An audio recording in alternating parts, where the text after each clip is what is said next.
The hiccup girl gets arrested for manslaughter. And I could spot prostitutes from miles away if I lived in Spain. That and much, much, much, much, much, much, much, much, much, much more. Get some water, man. Welcome to Weekend in Oz.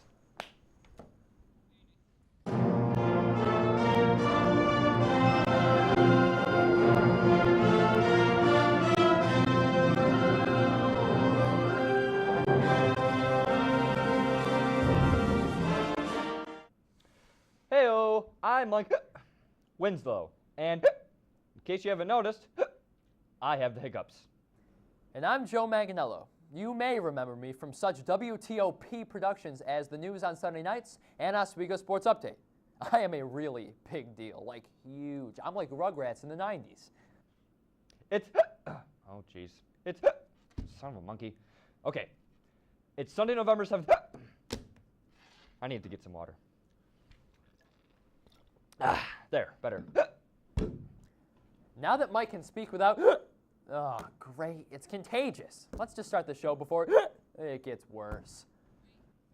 Jennifer Mee, who became famous for having the hiccups for several weeks, has been charged with first-degree murder. She allegedly lured 22-year-old Shannon Griffin into her house where others robbed him and shot him dead.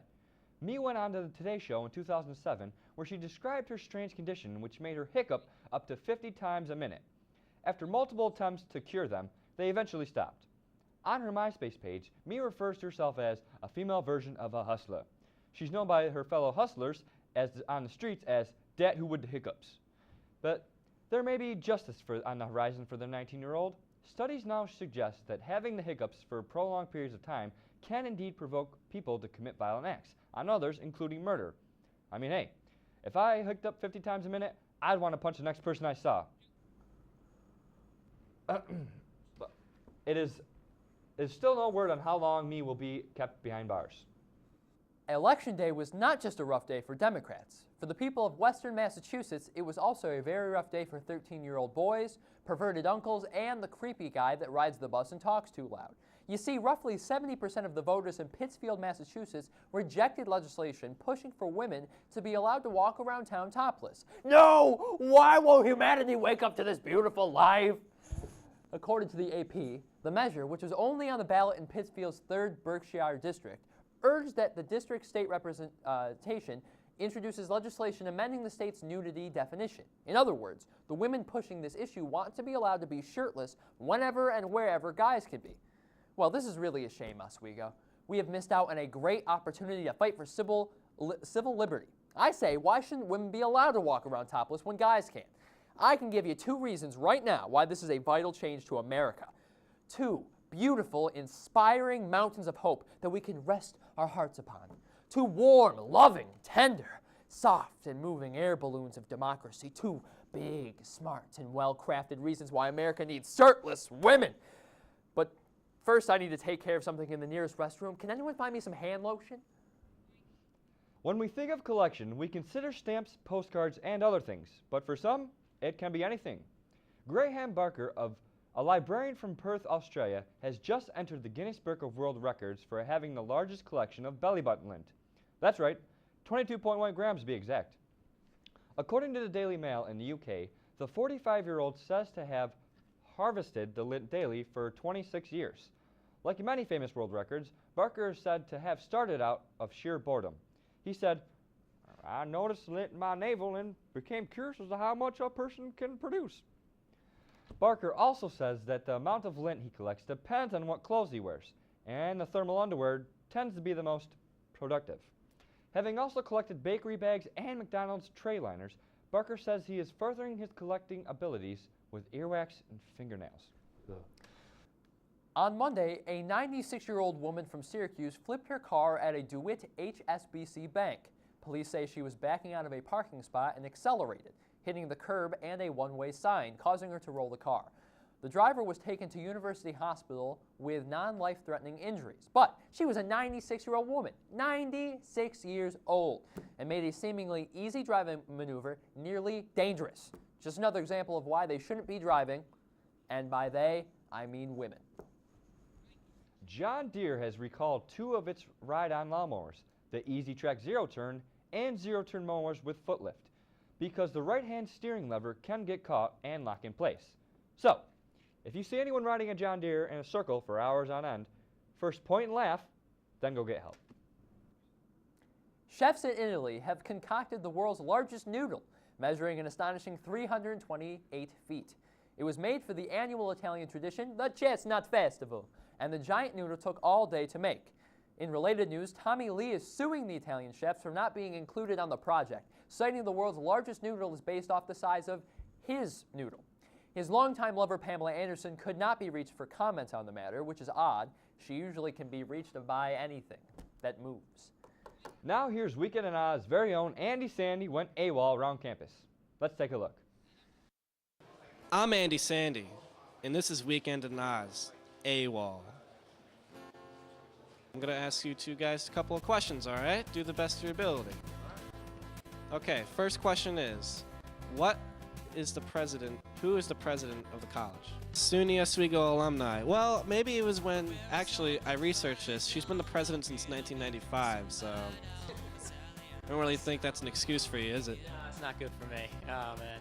Really should have done better in looking up history for this college. I'm not really sure if it's history, if she's still the president. How would you feel, how would Barack Obama feel if you're like, you were the greatest president we've ever had? I think he'd be a little offended, don't you? Yeah, maybe. Well, I think he might be encouraged. I still think he's the best, and I've only seen a couple years for him. That's true. Anyway, we're getting extremely off topic. No, this guy knows everything about the college president. No, not even close. Check these guys out.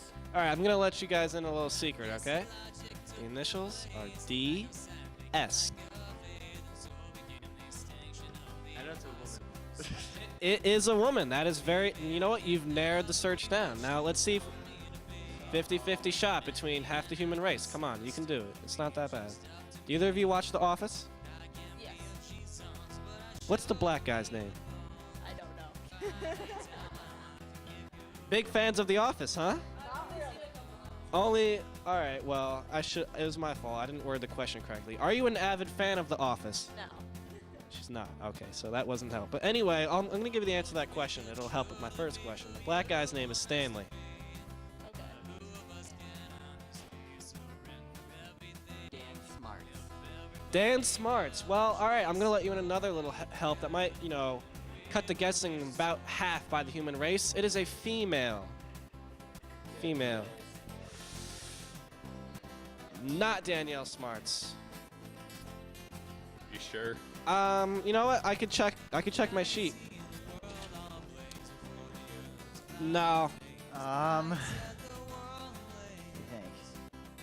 Take your time. Isn't it Deborah Stanley? You won. Congratulations. First name starts with a D, last name starts with an S. Okay. What year was SUNY Oswego founded? I do not know.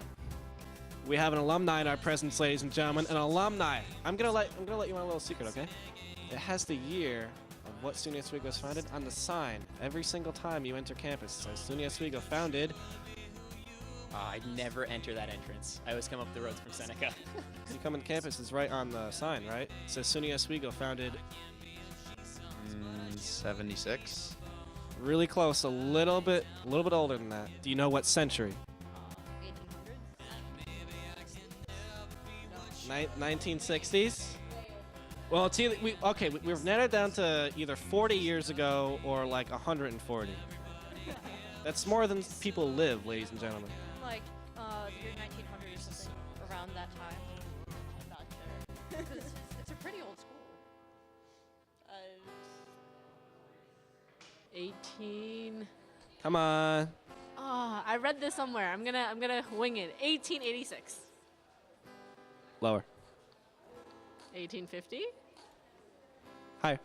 1883. 1883. A little older than that.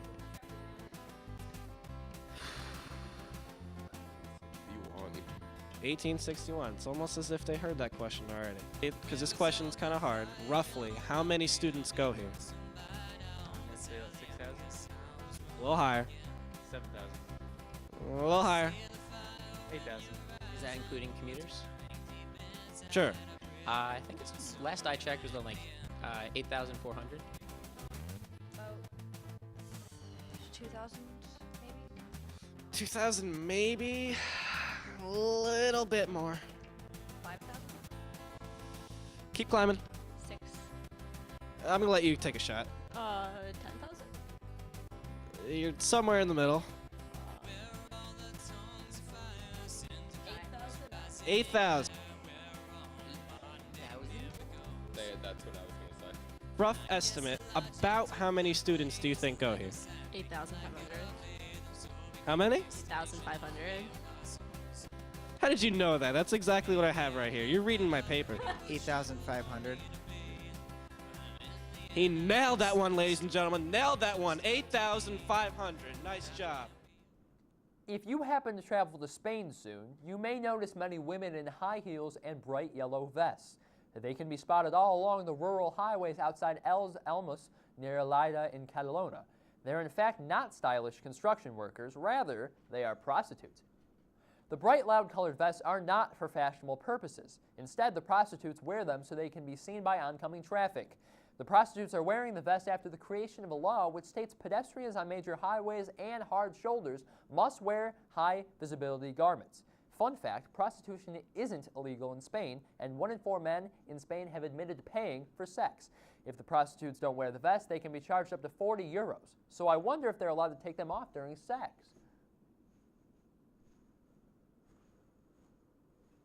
And let's take a look at Dan Peruzzi for our first look at the weather. Dan? Thanks, Mike. Dan Peruzzi, the weatherman here. Let's take a quick look at. It's okay. He didn't have anything interesting to say anyway. Stay tuned.